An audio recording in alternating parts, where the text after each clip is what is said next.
नमस्कार दोस्तों, स्वागत है आप सभी का आपके अपनी प्रोग्रेस एजुकेशन के यूट्यूब चैनल पर। मैं पूनम यादव। आज की वीडियो दोस्तों हमारी सामान्य विज्ञान पर होने वाली है, जिसमें हम बहुत ही महत्वपूर्ण प्रश्नों को करने वाले हैं जो किसी न किसी एग्जाम में पूछे गए हैं। तो दोस्तों वीडियो को पूरा एंड तक देखिएगा। वीडियो अच्छी लगे तो लाइक शेयर एंड सब्सक्राइब जरूर करिएगा। तो शुरू करते हैं बिना किसी देरी के आज की इस वीडियो को।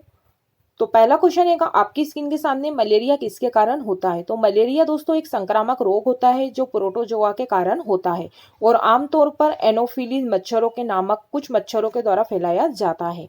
तो मलेरिया क्या है, एक प्रोटोजोआ के कारण होता है। तो ऑप्शन बी हमारा आंसर करेक्ट हो जाएगा। प्रश्न नंबर 2 है बांझ विरोधी विटामिन का नाम बताइए। तो बांझ विरोधी जो विटामिन होता है वो ई होता है, खून में लाल रक्त कोशिका बनाने के काम आता है। यह जनन प्रक्रिया के लिए भी क्या है दोस्तों बहुत ही आवश्यक होता है, इसलिए इसे क्या है प्रजनन विटामिन भी कहते हैं। तो बांझ विरोधी जो विटामिन होता है विटामिन ई होता है। तो ऑप्शन ए हमारा आंसर करेक्ट हो जाएगा। प्रश्न नंबर 3 है कौन सा रसायन पौधों से प्राप्त होता है। तो कुनेन जो है ये पौधों से प्राप्त होता है। तो ऑप्शन ए हमारा आंसर करेक्ट हो जाएगा। प्रश्न नंबर 4 है सिस्मोग्राफ से क्या मापा जाता है। तो हवा की गति जो है दोस्तों एनीमोमीटर से मापी जाती है और एनीनोमीटर जो होता है एक वायुदाब होता है और वायु की गति मापने वाला उपकरण होता है।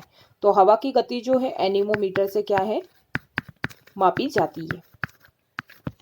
भूकंप जो है सिस्मोग्राफ से मापा जाता है और हमसे भी क्वेश्चन में यही पूछा है कि सिस्मोग्राफ से क्या मापा जाता है। तो सिस्मोग्राफ से जो है भूकंप मापा जाता है। तो ऑप्शन सी हमारा आंसर करेक्ट हो जाएगा और हवा की गति को एनीमोमीटर के द्वारा क्या है मापा जाता है। प्रश्न नंबर 5 पे प्राथमिक रंग है। तो दोस्तों प्राथमिक रंग क्या होते हैं। तो प्राथमिक रंग अन्य रंगों को बनाने का क्या है आधार होते हैं। इन्हें अन्य रंगों के साथ मिलकर क्या है नहीं बनाया जा सकता है। तो प्राथमिक रंग होते हैं लाल नीला हरा। तो ऑप्शन ए हमारा आंसर करेक्ट हो जाएगा। प्रश्न नंबर 6 से कौन सा जीवाणु दूध को दही में परिवर्तन करता है। तो दोस्तों जो लैक्टोबैसिलस जीवाणु होता है दूध को क्या है दही में परिवर्तन कर देता है। तो लैक्टोबैसिलस एक जीवाणु है जो स्त्रियों की योनि में पाया जाता है और मानवों के क्या है आहार नाल में पाया जाता है। इनका आकार जो होता है एक रॉड के जैसा होता है। इसके अलावा यह जीवाणु दूध से दही बनाने में भी क्या है सहायक होते हैं। तो लैक्टोबैसिलस जीवाणु है जो दूध को दही में क्या है परिवर्तन कर देता है। तो ऑप्शन सी हमारा आंसर करेक्ट हो जाएगा। प्रश्न नंबर 7 है किडनी की मौलिक इकाई क्या कहलाती है। तो दोस्तों प्रत्येक किडनी में लगभग 10 लाख क्या है हमारी कार्यात्मक इकाइयां होती हैं जिन्हें हम नेफ्रॉन कहा जाता है। किडनी के ठीक से काम करने के लिए कम से कम 30% नेफ्रॉन को क्या है अच्छी तरह से काम करने के लिए चालू रखना आवश्यक होता है। यदि 30% से कम आपका क्या है नेफ्रॉन काम कर रहे हैं तो वो आपकी किडनी को डिफेक्ट कर सकते हैं। तो किडनी में की जो मौलिक इकाई होती है वो क्या होती है नेफ्रॉन होती है। तो ऑप्शन ए हमारा आंसर करेक्ट हो जाएगा। प्रश्न नंबर 8 है हीमोग्लोबिन किसमें पाया जाता है। तो दोस्तों हीमोग्लोबिन जो होता है वो हमारी आरबीसी में पाया जाने वाला क्या होता है आयरन से भरपूर प्रोटीन होता है। आपके रक्त को लाल रंग देता है। यह शरीर के हर भाग में ऑक्सीजन पहुंचाने का काम करता है। ऑक्सीजन पहुंचाने के साथ ही साथ यह क्या है कोशिका से कार्बन डाइऑक्साइड को हटाने और निष्कासन के लिए क्या है फेफड़ों तक ले जाने का काम भी करता है। तो हेमोग्लोबिन जो है हमारे रक्त में पाया जाता है और इसी के कारण हमारे खून का रंग जो है लाल हीमोग्लोबिन के कारण ही दिखाई देता है। और हीमोग्लोबिन में क्या पाया जाता है तो आयरन पाया जाता है और ये क्या है प्रोटीन से भरपूर होता है। तो ऑप्शन सी हमारा आंसर करेक्ट हो जाएगा। प्रश्न नंबर 9 है पारे में मिले धातुओं के मिश्रण को क्या कहते हैं। तो पारे में मिले धातुओं के मिश्रण को पारद धातु मिश्रण कहते हैं। तो ऑप्शन ए हमारा आंसर करेक्ट हो जाएगा।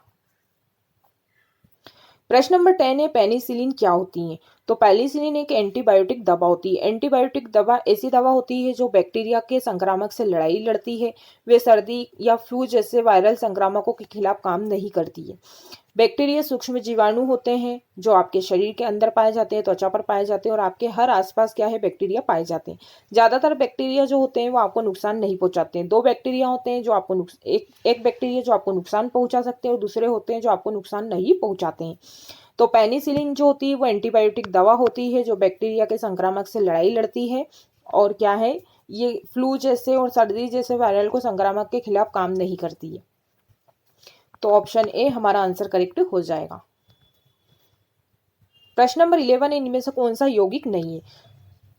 तो दोस्तों सबसे पहले तो ये देखेंगे कि यौगिक किसे कहते हैं। तो यौगिक तब बनते हैं जब दो परमाणु रासायनिक रूप से सहयोग करते हैं और एक नया अणु क्या है बनाते हैं। तो यौगिक एक ही प्रकार के अणुओं से बने होते हैं जैसे कि जल। जल का जो सूत्र होता है वो क्या होता है, H2O होता है। अब दोस्तों जल जो होता है, जल में क्या होता है, ऑक्सीजन और हाइड्रोजन के द्वारा निर्मित एक यौगिक है। जल के एक अणु में 2 हाइड्रोजन परमाणु और एक क्या होता है, ऑक्सीजन परमाणु होते हैं। जैसे कि ये दो क्या हैं, ये दो दोस्तों दो क्या है, ये 2 हाइड्रोजन परमाणु है। तो ये क्या है, हाइड्रोजन परमाणु कितने हैं, 2 है। और एक इसमें क्या है, एक ऑक्सीजन है। इसमें क्या है, एक ऑक्सीजन है। और ये दोनों मिलकर क्या करेंगे, एक जल के अणु का निर्माण कर देंगे। तो ये क्या है, ये हमारा जल है।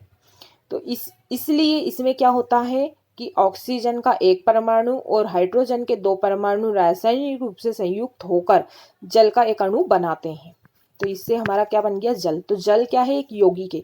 लेकिन हमसे क्या पूछा है कि यौगिक नहीं है। तो वायु क्या है दोस्तों, वायु एक यौगिक नहीं है। ये वायु क्या है, गैसों का मिश्रण है, जिसमें कई गैसों का क्या है, मिश्रण है, वो वायु कहलाता है। पीतल जो है, पीतल एक रासायनिक यौगिक नहीं है, यह एक मिश्र धातु है जो धातुओं का क्या है, मिश्रण होता है। तो ये क्या होता है, ये धातुओं का क्या है, मिश्रण होता है, पीतल। और दोस्तों जल क्या होता है, जल यौगिक होता है जिसमें 2 हाइड्रोजन और एक ऑक्सीजन के परमाणु क्या है, संयुक्त रूप से मिलकर एक जल के अणु का क्या है, निर्माण करते हैं। तो पानी क्या है, एक यौगिक है। तो हमसे पूछा है यौगिक नहीं, तो वायु यौगिक नहीं, ये कई गैसों का मिश्रण है। चलते हैं नेक्स्ट प्रश्नों की ओर। प्रश्न नंबर 12 है, फूल में नर और मादा के जीन के अंडाणु और क्या कहा जाता है। तो इसको कहा जाता है पराग। तो ऑप्शन बी हमारा आंसर करेक्ट हो जाएगा। प्रश्न नंबर 13 है, लोहे में जंग लगना क्या है। तो दोस्तों जंग लगना रासायनिक परिवर्तन है जिसमें लोहा हवा के संपर्क में क्या है, आने के बाद ऑक्सीकृत हो जाता है। और तो ये क्या है, लोहे में जंग लगना एक रासायनिक परिवर्तन होता है जो क्या है, लोहा क्या है, हवा के संपर्क में आके ही क्या है, ऑक्सीकृत हो जाता है। और भौतिक परिवर्तन क्या होते हैं दोस्तों, तो भौतिक परिवर्तन भौतिक गुणों को क्या है, प्रभावित करता है, लेकिन इसकी आंतरिक संरचना को प्रभावित नहीं करता है। जैसे कि भौतिक परिवर्तन, जैसे पानी का उबलना, लकड़ी का काटना, पानी में चीनी को घोलना, बर्फ के टुकड़ों को पिघलाना, ये सारे परिवर्तन भौतिक परिवर्तन के अंतर्गत आते हैं। तो हमसे पूछा है लोहे में जंग लगना, तो एक रासायनिक परिवर्तन है। तो ऑप्शन बी हमारा आंसर करेक्ट हो जाएगा। प्रश्न नंबर 14 है, संतरे में विटामिन रेड प्रचुर मात्रा में पाया जाता है। तो दोस्तों जितने भी खट्टे फल होते हैं, जितनी भी खट्टी चीजें होती है, उसमें जो विटामिन पाया जाता है उसमें विटामिन सी पाया जाता है। तो इसका जो आंसर होगा विटामिन सी होगा। तो संतरे में क्या है, विटामिन सी पाया जाता है। प्रश्न नंबर 15 है, लेड पेंसिल बनाने में प्रयुक्त होने वाला पदार्थ कौन सा है। तो लेड पेंसिल बनाने में जो प्रयुक्त होने वाला पदार्थ है वो है ग्रेफाइट। तो ऑप्शन बी हमारा आंसर करेक्ट हो जाएगा।